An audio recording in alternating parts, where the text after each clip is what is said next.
Hi, Nick. Hi, Devin. Where are we? Berlin. No, we're not. We're not? We're in Hamburg. We're in Hamburg. We're at the home. Little known fact about Hamburg. This is where.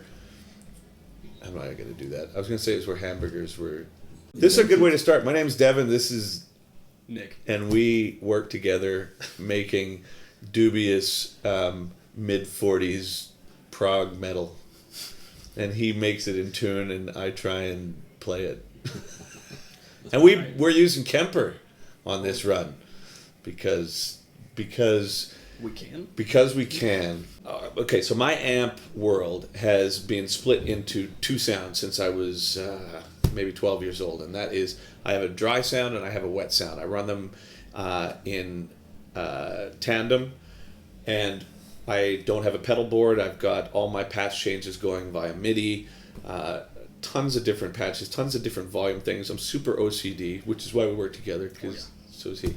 And I've been trying to isolate the best, most efficient, most fly-worthy version of that rig for a long time. I've been using Axe-Fx forever, and but how Axe-Fx is now integrated into my system is it's the second amp, it's the effects. It's something Matt at Fractal's a good friend of mine, and we made all my sound. So that second wet amp is Fractal, and I'm 100% satisfied with it. For the dry amp, I've just been trying to find the right sounds for me, and that has led me currently to, and for the past few tours actually, for using the Kemper stuff. And it's a really innovative piece of kit, and we are still trying to find the right profiles for me, because I just can't seem to make my mind up about anything, which is really helpful to Nick. Hey! Yay. But currently I got like a 5153 profile and everything, and it gives you a way to carry around a litany of amplifiers. And in my situation, to be able to carry them to all corners of the planet, because we're globetrotters. Hey. So it's a very lightweight amp. It's got a 400 watt Class D power amp in it. When I'm at home, I've been using several different power amps as well, just to try different characters of it. But the thing that's cool about it is to have that internal power amp allows me, in a pinch, like we're going to India, we're going to China, we're going to Dubai, we're going to places where I couldn't bring a rack of Diesel or Mesa or Marshall and the switching and the pedals and everything that went into that. So in theory, the Kemper allows me to, if I had the time, profile all these amps and be able to carry around on a USB stick really, really good high quality approximations of these amplifiers and effects, MIDI controllable. And with the power amp, it allows me to have my on-stage monitoring. I think the thing I like best about the unit is it's easy. It's very what you see is what you get, and it's tactile in a way that a lot of the other profiling types of options aren't. Yeah, and in ways that benefit those ones, like to be able to get really deep into those is of significant use for me when it comes to deep editing effects and things like this. But for an amp, man, I'm such a troglodyte. Like, I really like to be like, oh, more high, more low, more echo. And the Kemper is I like fire. Fire burn. Fire bad. So yeah, we've been using this now for 2 tours, and actually more than that for me, but between you and I. Yeah. It's a thing. I think 2 words: badass. That's what the rig looks like.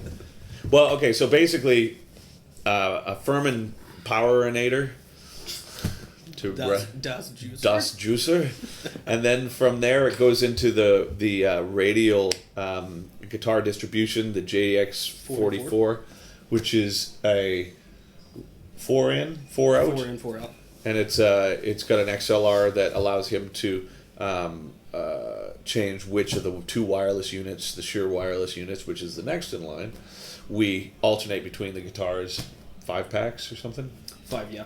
Yeah. Which is the ULXP40. Whoa, ULXP40 ish, and then ULXP something. and ULXP, 4 thing. and then it goes from there into the Kemper, and then the Kemper is fed MIDI in. Is it the Kemper is the MIDI in, or is it The Kemper is the end. So we've got from Ableton, which runs our click tracks, a MIDI in with a bunch of CC commands that change all the patches, the volumes, the LFOs and everything on the Kemper, and then I run it through into the Axe Effects, and as a separate CC in Ableton, we change the scenes on a single patch on the Axe Effects. We run 3 direct outs to front of house, left, right for the effects, and then straight up the middle for the dry. And on stage, we've got a 412 cab, a Mesa, which we use in this situation, the Class D power amp on the Kemper rack, and then there's 4 outs on the Axe Effects, 2 of which go to front of house through XLR, and then the other 2, which are 1/4 inch, go to 2 Fishman acoustic amps, essentially, that gives me that sort of on-stage spread. And because it just looks like chaos, we cover it all up with a scrim.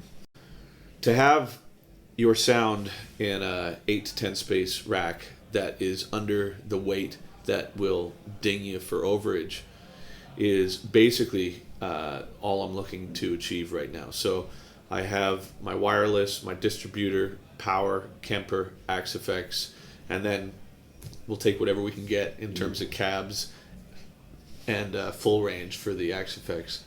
But it's a really efficient rig. Up to this point, I mean, I had a pedal board that broke every gig, and I spent an entire rig or an entire tour with a tube amp that the tubes got all fucked up because it was cold out, and then all my pedals got all messed up because one of the cables went out and I couldn't isolate which one it was, and I spent the whole tour trying to troubleshoot this. So finally, when I got back and contacted you again, and I was like, okay, I want to use the Kemper again, it really was easy for me, and it was really a cool sound. So when we finally did that, it's been a couple of tours now where I haven't had to worry about it, and in fact, I feel a little weird about that because I think I thrive on the drama. So because it's been drama free, Yeah, it takes a lot of stress out of it. so now what are we gonna do? Ray, I don't know if you're on radio. Oh, but, is that a problem? Oh, nope. Oh, okay. It's Paul. It's Paul, fucking guy. Paul. Yeah, but the Kemper is I mean, it's an undeniable piece of gear. It's, of all these profiling things that I've gone through, it's the one that, at least currently, is the most gratifying for me to play because it's easy, it's immediate, and I've had no time to work on sounds, and so just the fact that I was able to sort of take a USB stick from a buddy who had made profiles, it's like, stick this into the front of your Kemper, and there's a rig. There's 5 sounds, and go out and tour. And I did, and I was like, oh, this sounds really cool, right? So I am very honored to play your stuff currently. Thank you so much, brother.